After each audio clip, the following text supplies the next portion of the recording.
नमस्कार दोस्तों, कैसे आप सब।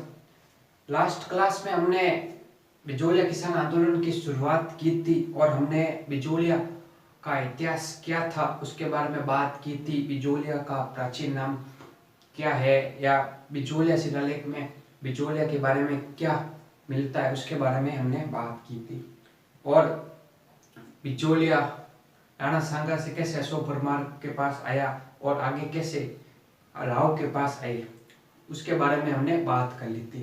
आज हम जो बिजोलिया किसान आंदोलन हुआ, क्यों हुआ और कौन से कारण थे उसके बारे में आज हम बात करेंगे।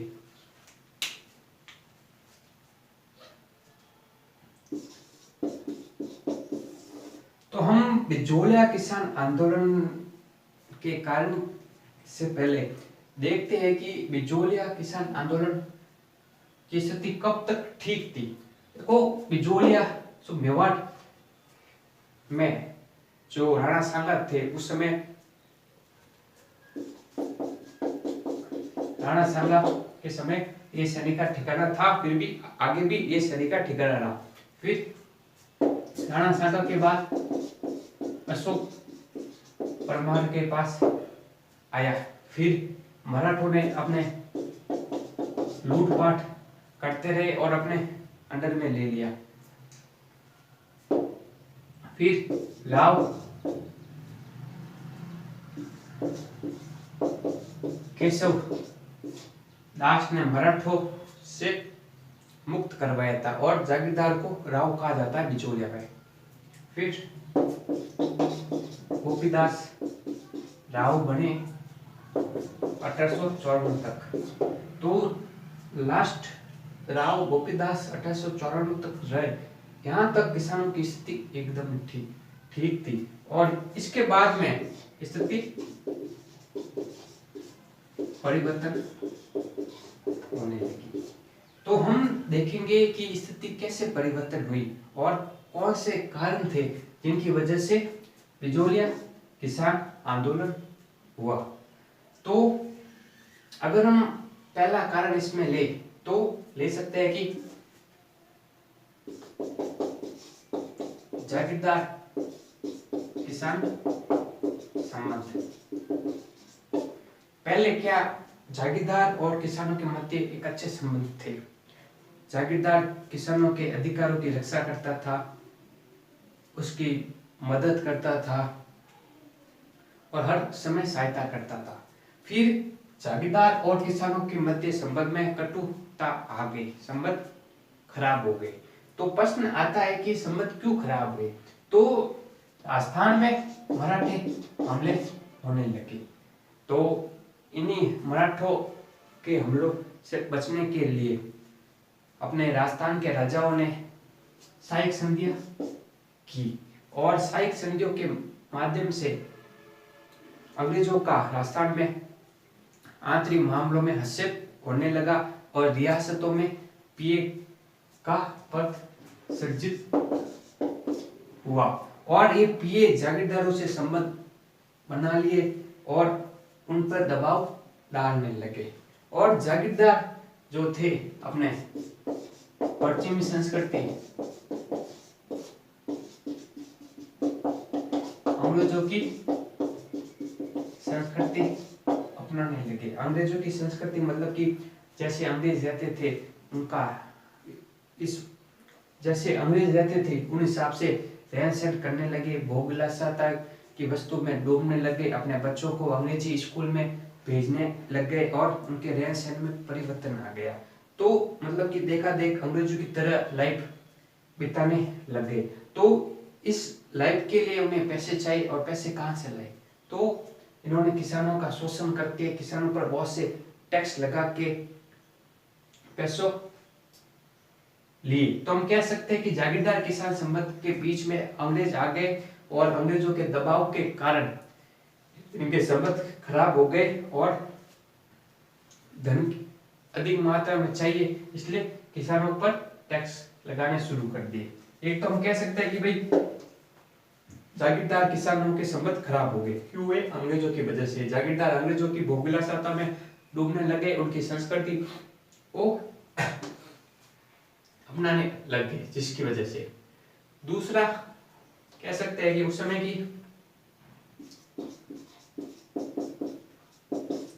परिस्थिति, इसमें हम अकाल, सूखा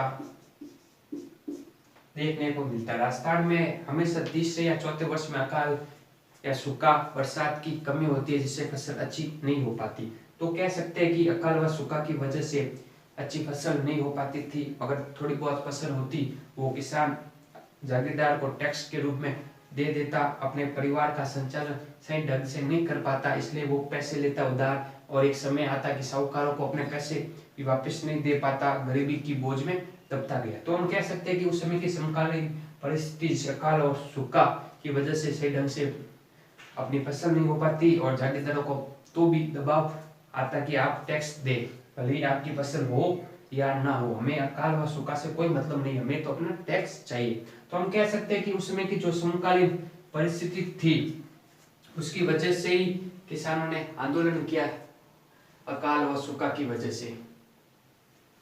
फिर उस समय की जो भू राजस्व पद्धतियां थी, फसल का बंटवारे को लेकर किस प्रकार की टैक्स लेते थे, उसके हिसाब से भी तो एक आता है लाटा।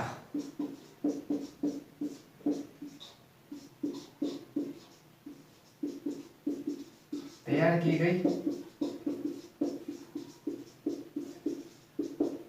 गई फसल का बंटवारा। तो उस समय जागीरदार कर देता था, लाटा के हिसाब से भी लेता था। तैयार की गई फसल का बंटवारा मतलब कि जैसे कि एक किसान का खेत है और इसमें सब फसल तैयार हो रही है, तो जागीरदार आता और कहता भाई इतना हिस्सा ना हमारे पास भेज देना, इतना हिस्सा मेरा है और इतना हिस्सा तुम्हारे पास रहेगा, और इससे भी अपने परिवार का संचालन करो, अपने बच्चों का भरण पोषण करो और अपने धन की या अपनी जरूरतें पूरी करो। तो लाठा मतलब तैयार की गई फसल का बंटवारा। तो एग्जाम में प्रश्न आता है कि लाठा का मतलब क्या है, तो ध्यान रखना, तैयार की गई फसल का बंटवारा। एक आता है कुट्टा, कुत्ता या कुट्टा भी लिखा होता है, कुट्टा, कुत्ता, कुट्टा, कुट्टा लिखा होता है, मतलब कि खड़ी फसल का बंटवारा।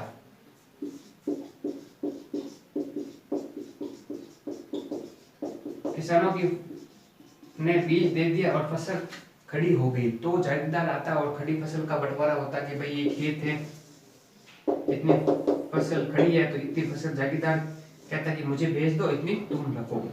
तो कुट्टा मतलब खड़ी फसल का बंटवारा। तो एग्जाम स्पष्ट बन सकता है कि कुट्टा का मतलब क्या होता है, खड़ी फसल का बंटवारा। एक आता है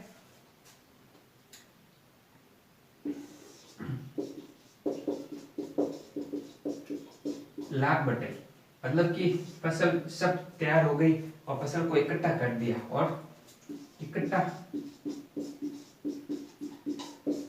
करने के बाद बंटवारा, मतलब कि फसल सब तैयार हो गई और उस फसल को इकट्ठा कर लिया, और इकट्ठा करने के बाद में अगर भाई इतनी फसल इकट्ठी हुई, तो जागीरदार आता और कहता कि भाई इतनी फसल मेरे घर पे भेज दो, इतनी फसल तुम रख दो। लगभग हाँ, अगर हम बात करें तो अगर इस तरह से अगर बंटवारा होता तो लगभग 100 में 87%, लगभग 87 से 90% अपने जागीरदार ले जाता था, और किसानों के पास 10% बचता था, और 10% से अपने परिवार का भरण पोषण करना था, और अपने स्टॉक के रूप में रखना पड़ता था कि अकाल पड़ा, फसल अच्छी नहीं हुई थी। तो इस 10% में किसान का खर्चा चलाना भी मुश्किल हो जाता। फिर खर्चा चलाने के लिए साहूकारों से पैसे लेता, और एक समय आने पर वो ब्याज नहीं चुकाता तो साहूकार जमीन जब्त कर लेते और किसानों पे अत्याचार करते।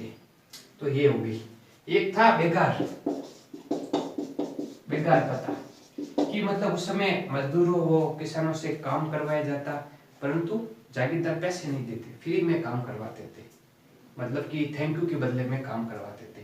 मतलब कि आपने भाई मेरा घर का काम किया, मैं आपको पैसे नहीं दूंगा, सिर्फ थैंक यू कह दूंगा। तो उस समय बेकार प्रथा भी थी कि किसान और जागीरदार अपने घर में या अपने खेत में किसानों से काम भी करवा देते, परंतु उनसे पैसे भी नहीं देते। तो हम एक बेकार प्रथा भी ले सकते हैं। तो आप इसमें लिख सकते हैं कि बिना वेतन के काम। फिर हम ले सकते हैं कि उस समय की भू राजस्व, या हम कह सकते हैं कि उस समय जो जागीरदार था, नए व्यक्तियों की नियुक्ति की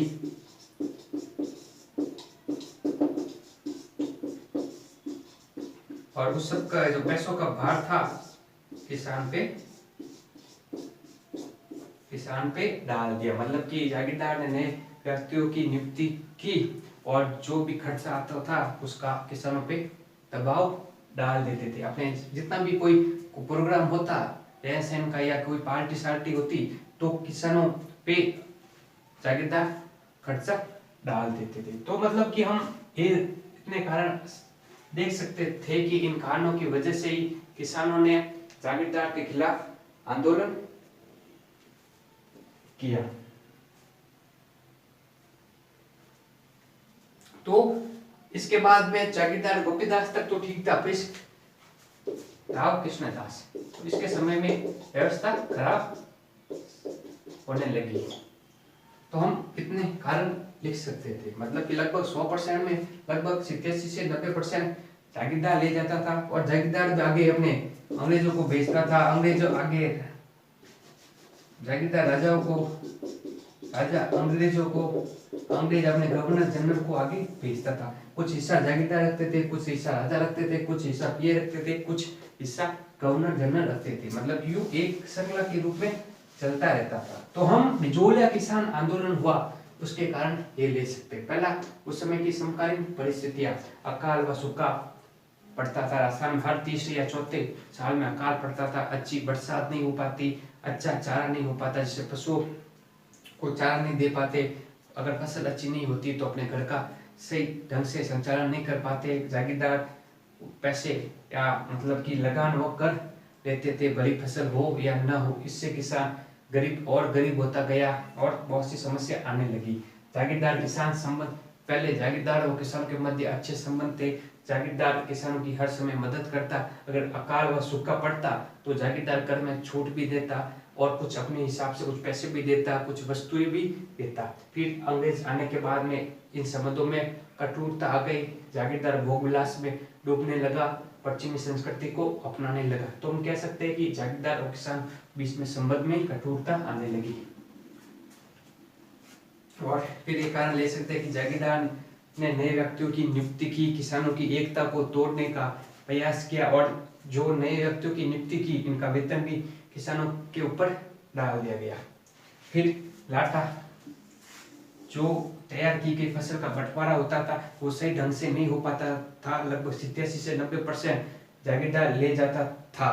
तो एग्जाम में प्रश्न बनता कि लाठा का मतलब क्या होता है, ध्यान रखना, तैयार की गई फसल का बंटवारा।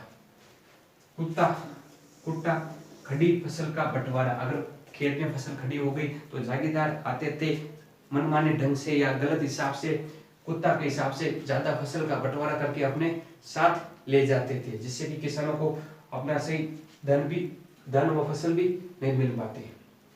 लाख बटाई, फसल तैयार होने के बाद उसके इकट्ठा कर लिया तो उसके हिसाब से फसल का बंटवारा होता है, ये भी सही ढंग से नहीं हो पाता था। लगभग 90% जागीरदार ले जाते, 10% में किसानों को अपने परिवार का भरण पोषण करना होता है और वस्तुओं को आदान प्रदान भी इससे करना होता है, स्टॉक भी रखना पड़ता है।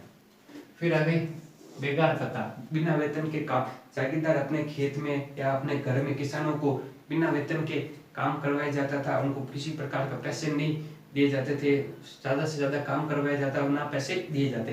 तो इन सभी कारणों से किसानों की स्थिति खराब होने लग गई और किसान गरीब होने लगा, असंतोष पनपने लगा, किसान आत्महत्या करने लगे, अपने परिवार का सही ढंग से संचालन नहीं कर पाए तो उन्होंने आत्महत्या करने लगे। तो हम बिचौलिया किसान आंदोलन हुआ तो हम मुख्यतः ये कारण देख सकते हैं। तो दोस्तों आज हमने जो बिजोलिया किसान आंदोलन हुआ उसके कारण देख लिया। एग्जाम में प्रश्न आता है कि लाठा का मतलब क्या होता है, कुत्ता का मतलब क्या होता है, लाल पट्टे का मतलब क्या होता है, बेघा पत्ता का मतलब क्या होता है। तो आप लिख सकते हैं। आपके अगर आरएस मेंस में प्रश्न आता है तो ध्यान रखना, अगर आरएस मेंस में आ जाए कि बिजोलिया किसान आंदोलन क्यों हुआ, कौन से कारण है, उस पर प्रकाश डालिए या संक्षिप्त में लिखिए, तो आप ये कारण लिख सकते हैं और थोड़ा एक्सप्लेन भी कर सकते हैं। तो दोस्तों मुझे उम्मीद है कि आपको बिजोलिया किसान आंदोलन के जो कारण थे आपको समझ में आए होंगे।